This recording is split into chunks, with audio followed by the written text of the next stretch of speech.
Alright, now welcome to the Biorower workshop. Before I go into details, I want to show you what this place looks like overall.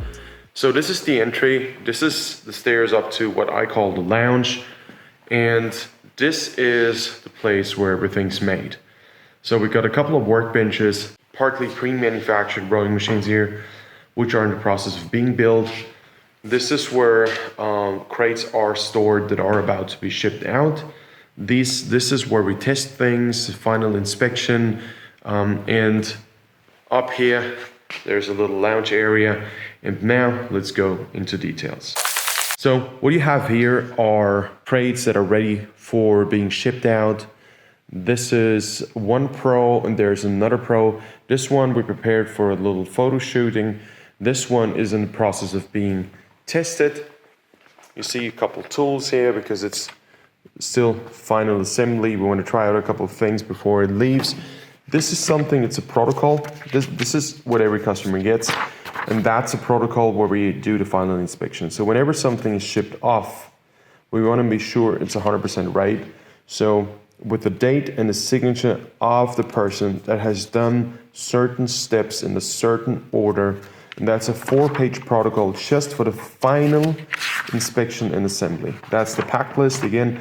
So it's really easy to make mistakes with the complex product. So I want to make 100% sure that whatever we ship out works well. This thing here is a prototype of the 2023 Club Series. It looks pretty much the same, except there's a cover missing right now because we don't need, we want to inspect the transmission, how it's working. But this has seen a lot of hours of testing. It's a new type of transmission. Now, what we've got here is a combo of shelves, pallet shelves, all around, and workbenches. So we have assembly bench 1, 2, 3, and 4. 4 is mostly for machinery and stuff we have there. These workbenches are equipped identically, and that's the packing table.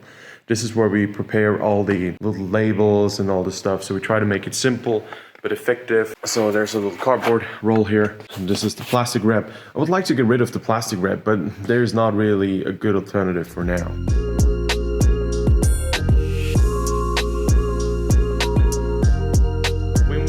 Started to rent this building, it was empty. There was nothing. There was no ceiling on the floor, no ceiling on the walls. All we had was this little wooden compartment, but no stairs. So we had to build everything ourselves, and we got this done pretty rapidly, I would say. We bought the shelves, but you have to build them yourself. And then you need to get certified that it withstands the loads for which it was made, and if this is an earthquake zone or not. So there are a couple of regulations to follow. Now this here is a series of club models which are in production right now. Every single club model that is here has had the transmission fully assembled. And the assembly of a transmission is not like you put one part and another part together.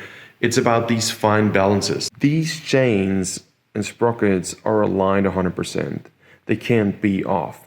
But you've got industrial tolerances. So everybody who's an engineer probably know that. There are always industrial tolerances, and you need to compensate these in order to get a precise result. We play around until there is 0.5 millimeter of play vertical and not more. You need a bit of play, but you can't have more than 1 millimeter. Otherwise, the result will not be good. There is no vertical load anyway, but nevertheless, precision is ultimate key. There's so much force running through these transmissions. This one thing here handles about as much as a 6-cylinder turbo diesel 3-liter engine running full load. And that's what this little transmission here can handle every single stroke. These are all ready now for pre-assembly, so we always produce in batches. So you see there's a clear label, there's a number, there's a cording crate and a shelf. So we try to have a very well structured process of how we do things. These are Pro crates. Every single Pro machine we have now, it's September 2021. All the Pro models that are still here in production and almost all club models that are here have been sold a couple weeks and months ago. So there's not much. I think on the club side, there are maybe 8 machines left for global demand right now. until February, March. That's about it. And on the pro side, we're sold out. There's not one machine left. I mean, our dealerships in the US and Australia do have a bit of stock, but that's about it. The next batch after this batch of club models is going to be pros. So we try to be ready with the first pro machines in about January, February again. Everything you look here essentially has been paid for in cash. So I don't believe in taking big loans. There was a time where I was looking for investors, but now I don't. And I'm glad we didn't take anybody on board. If I decide or we decide today that we need to improve quality, but it's going to cut our margin by a percent or so, we just do it. There's nobody we have to ask. We just make a decision. And that freedom of choice making, I think, is vital if you want to grow a company. Of course, a company needs to make money, but there's also a bigger vision behind it. So it took me and my partner about 20 years to build this up to the stage where we are right now. We're still a tiny company. But you're not large by any means. So this is one small company. We try to bring out the best products on the market by far, and this challenges us dramatically, but at the same time, this is what is rewarding. I want to have realistic rowing for everybody, no questions asked. And I don't care if you're a novice or intermediate or super pro or a university that uses the Biorowers for research. Our customers come from all walks of life. And the reason why they purchase Biorowers is because they want the best. There's always a market for the best. And that's kind of my attitude. If I get something, I may as well get the best. And I'm happy with this for 10, 20 years.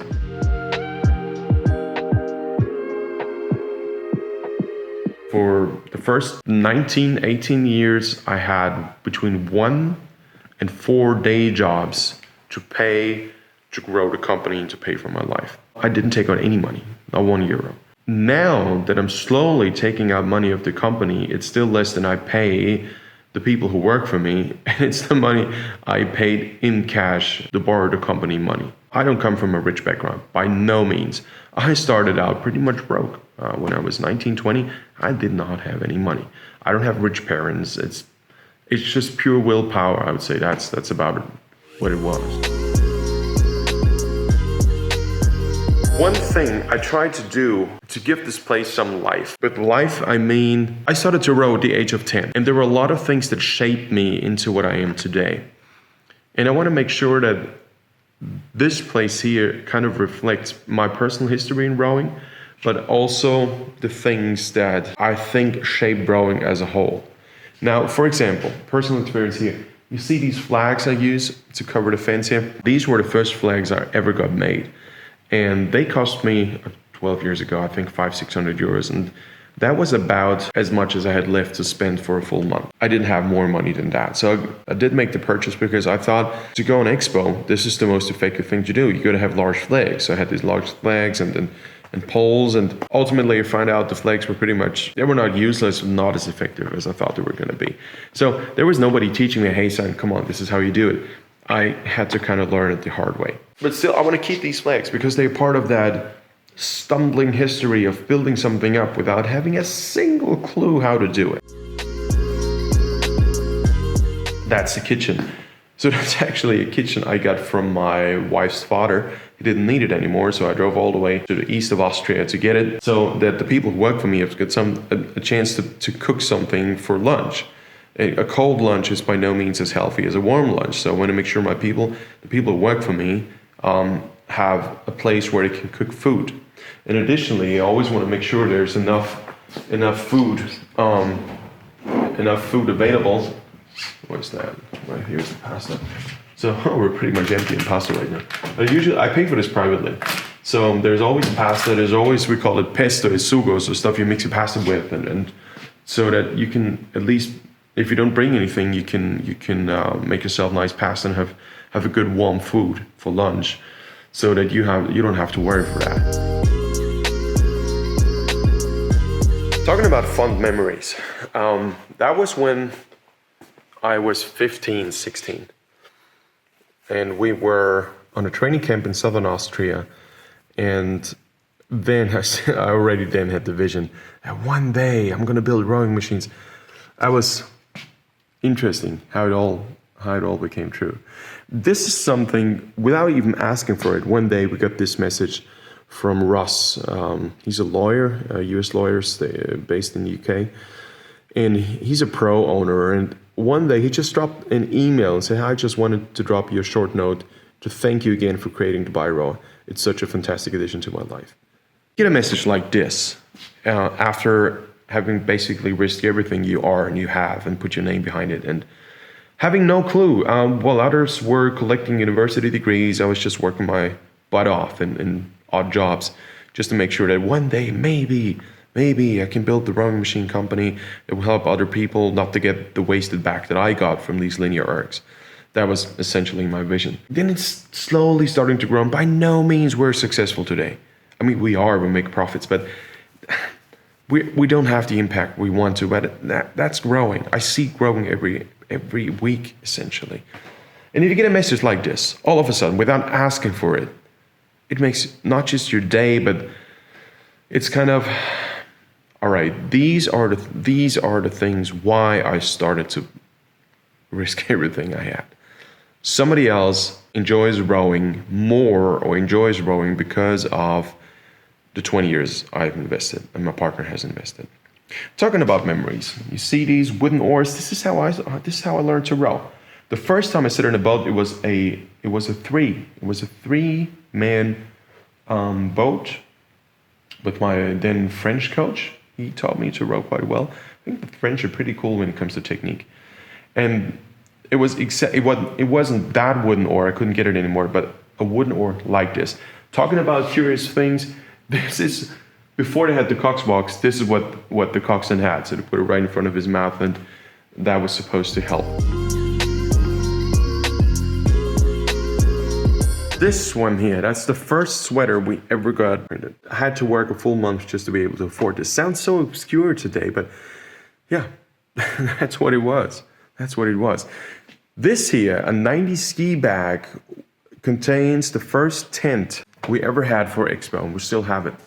250 euros. It was so expensive. I traded it like a Ferrari. So wow, this thing is gonna help us. And yeah, we used it quite a bit on Expos actually. That's my diploma, my A-level coaches certification. It's the highest coaches certification for rowers you can get in Austria. Remember the video with the pair with full oars?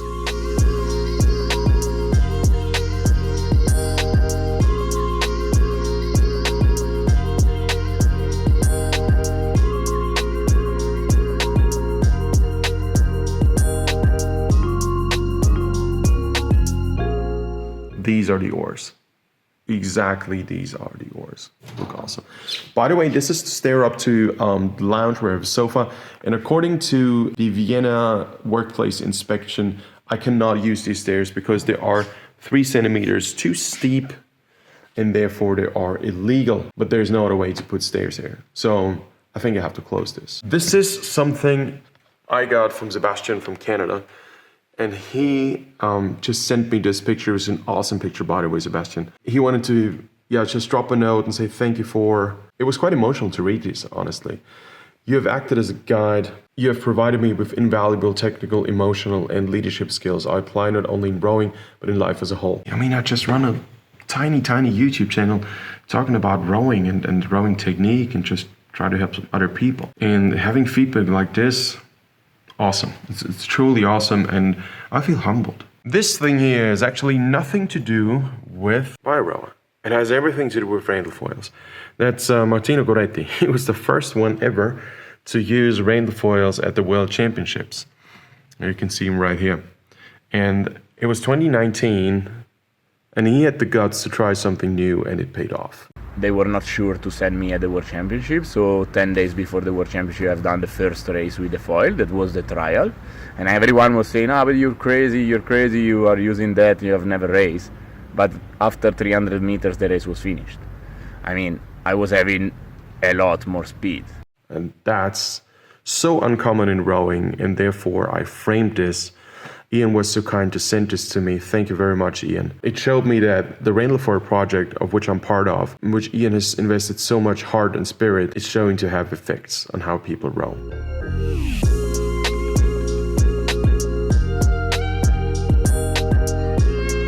In 2011, my then rowing club, which I spent a lot of time in when I was a kid, asked me to help build up a new team of young athletes. They didn't have anybody. I went to schools and just scouted people. And within 3 months, we had 25 athletes. So not everybody's on the picture here. And for my birthday, it was my 30th birthday, they made me it's actually a t-shirt, and they say, your calmness, it's like being balanced out, and your willpower made a racing team out of us wild people. We're all got your back covered. Honestly, I don't know if I'm so super balanced, but I must appear to be, and I feel humbled. These are fond memories. It's not like, thank you for the shirt. No, it's thank you. And a couple of them are still in the national team today. One of them is now my head of production here at Biorower. One of them was Jakob. You've seen in a lot of the YouTube videos on the Aram training channel. I try to keep relationships with the good people in my life. You face times where you have no success whatsoever and you're desperate, and there are times where you face success, and both is very difficult to handle for other people in your life, except for a few exceptions. And if you find these, you have to cherish these. This is an old rotten sofa I got used. That's an old Biorower prototype, hand built. Jakob has used it and the team has used it at the rowing club. This has seen, must have been a couple of 1,000 hours of sweat. It's still working very well. We got the screen here, so you can put a camera right there, film yourself, you see yourself here from the side. Sometimes I shoot videos up here, that's lighting equipment. I like green stuff, so I like to have plants here. Oh yeah, another fun memory. Ian Randall sent this to me. Ian, thank you so much. That's Riverview Rowing Club. That's Ian's rowing club, and Ian painted this himself. He's a very gifted artist. And that's here. If you're from Australia, you might notice that's a shark fence. So it should stop sharks from coming in and harass the swimmers. And I asked Ian, hey, do the sharks know as well that this is a fence to keep them off? And he said, yeah, most of the time they know. So that was a very cool project with the Plunkett twins, Patrick and Rory, and their coach Ernie. They contacted me and said, hey, we're like in the C final at the Junior Worlds in Rochester, and we want to be in the A final. And we have 5 months. And I said, okay, a crazy project. Let's try it out. And so I wrote their training plan. Ernie, their on-site coach in South Africa, worked with them very, very well. The two boys, extremely dedicated, motivated. They even came to Vienna. We worked on-site for a couple of days, polished technique, make sure it is super efficient. Yeah, and then it paid off. It was Zimbabwe's first ever Junior Worlds A final. Never been done before, never afterwards. And Patrick and Rory sent me 2 letters just telling me how much the work with me affected their lives and overall attitude. And it was, for me, a very emotional and humbling experience to read this. The reason why I built Biorower and became a coach and joined the Randall project was because I wanted to change something for the better. There were a couple of experiences I made when I was a young rower, an upcoming rower, then finally in the national team, and so frustrated with this entire system of how your health doesn't really count, how your emotions don't really count. I just wanted to be different. I just wanted to make other people experience a personal build-up. Sometimes, in a lot of teams, as an athlete, you're just a number. Either you help the team or you're out. And my approach was, no, you are a person, and I want to build you up individually. This is something I would have needed. And this is pretty much what I did with the 2 boys and their coach.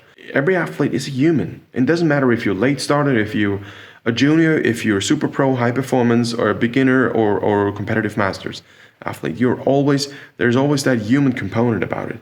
And this is why in the new training logs, as of October 21, in the training log, there is a dedicated section called Rate Your Emotional Stress This Week. It does have a massive impact on your entire performance. There is no use saying, if you can't fulfill the plan, you suck. No, if you can't fulfill the plan, I have to change it. I'm getting up to it. Early 2000s, I used to work as a masters coach for one of the clubs here, and most of them were actually older than I was then. That was the only time a club, and that was actually a small club, was able to win the National Masters Team Championship 3 times in a row. It's never been done before, and as far as I'm informed, has never been done afterwards. And this, a lot of people don't know that. In my 20s, one of my jobs was to work as a DJ, and I barely ever have time to spin records but I truly miss it. Bit house, not too progressive. I like melodies, I like loungy stuff. This is mostly prototype stuff. These are a couple ready-made transmissions. Still prototype stuff here. Over there, this is where we have the things that go in and out on a frequent basis. A couple more ready-made pro frames. This is where the workbenches are. This is what you saw before. This is where you see these shelves right there. This is where we keep tools and screws, and for everything there's a place. Everything is indicated what is where, and all the screws we could possibly use is in perfect order here. So my vision is to be as independent as possible. If there should be a resource shortage in terms of you can't get screws for the next 6 months, I want to make sure we have enough of these. You can't stack everything because it's not that big here. But I can't stack the things that don't take up a lot of space. So at any given time, I try to make sure that we have enough screws for at least 300 to 400 machines so that we are independent. Independence, I think, is absolutely key. And I'm not a big fan of just-in-time production. The reason why there's such a long waiting list to Biorowers right now is that demand is growing so quickly. People are more aware of the Biorower, and therefore more and more people start to order and purchase that, and they experience the difference to anything else on the market. It is not our plan to produce little and keep people waiting. It's not easy to hire new people and train them to produce the quality we need. That's not an easy task. Space is one constricting factor, but more constricting certainly is to hire and train the right people. I don't want people who need a job. I don't care about this. I need people who want to work specifically for Biorower, be part of that vision. And I want to make sure I treat my people 100% well, that my people feel valued. That's most important thing for me. And I'd rather not hire somebody if my gut feeling, and I go a lot by gut feeling, is not good, than hire somebody and I regret it 3 months down the line, because you always have to invest energy in somebody new.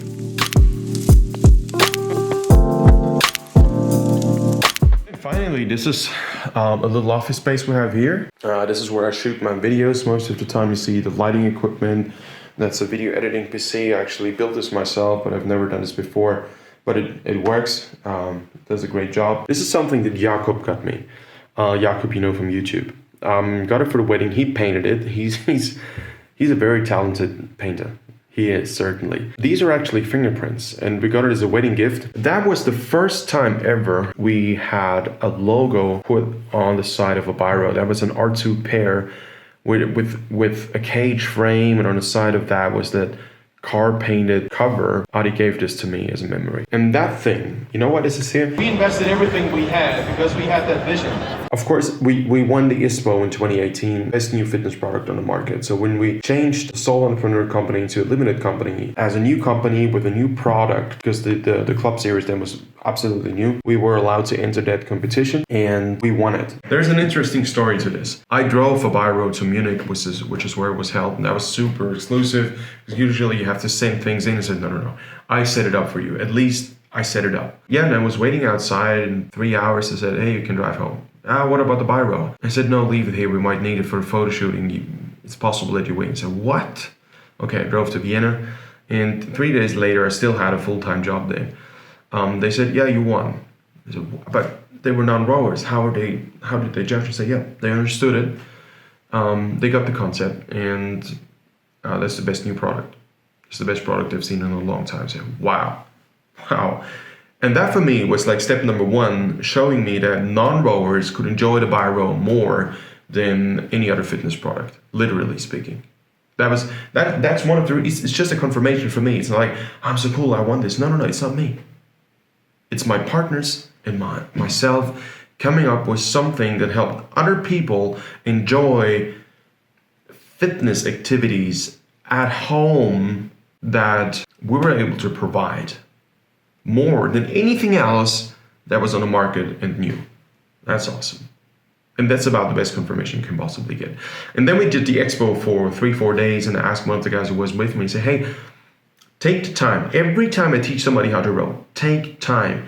Tell me, how long does it take me to teach somebody who has no idea about rowing, has probably never seen a rowing boat, how long does it take me to teach that person how to row? And the quickest got done in like 34 seconds. That was awesome. But the slowest was still under a minute. It was like 54, 56 seconds. That was awesome. And that for me meant, okay, the Biorower is so easy to understand and the motion is so easy to understand and grasp that we're all good. We can sell to people who have no idea about rowing. And this is what we do. This is about 30% of our market, 40% of our market right now. Because rowing is one of the very, very, very, very few sports you can do until you drop dead. I know World Rowing FISA has just initiated a new age category a couple of years ago. 86, 87 years average at the Masters World Championships. You know, at that age, a lot of people sit around in retired people's homes and waiting for the next coffee. These rowers go have fun on a 1,000 meter race course and have a beer afterwards. I don't like beer, but that's what I call being healthy and fit until you drop that old. As the Biorower is the only rowing machine that truly replicates the boat motion with the resistance feel and all of that, because we work our butt off to make this happen. I think we filled that niche of first rowing super healthy and then the true rowing at home. You can understand if you're rower or non-rower. Yeah, that's it. Alright, so thank you so much for watching until the end. I hope it was interesting. I made this video for you because there were a lot of requests. Show us the workshop, what it looks like. If you have any more questions, want to see more things, just let me know. I happily guide you through and do another video about this. And there's one thing I forgot to mention. The Biorower workshop is meant to be a meeting place for everybody who's connected to Rainforest Aram training, Biorower, myself, part of the rowing community, just wants to hang out. This is why we have this old sofa up there. So if you want to hang out, just stop by and say, hi, can I spend like half an hour here? And of course, grab yourself some water, sit on the sofa, read a book. That it's meant to be a place that is alive. Alrighty. I wish you all the best, and I'm very much looking forward to seeing you in the next video. Bye-bye.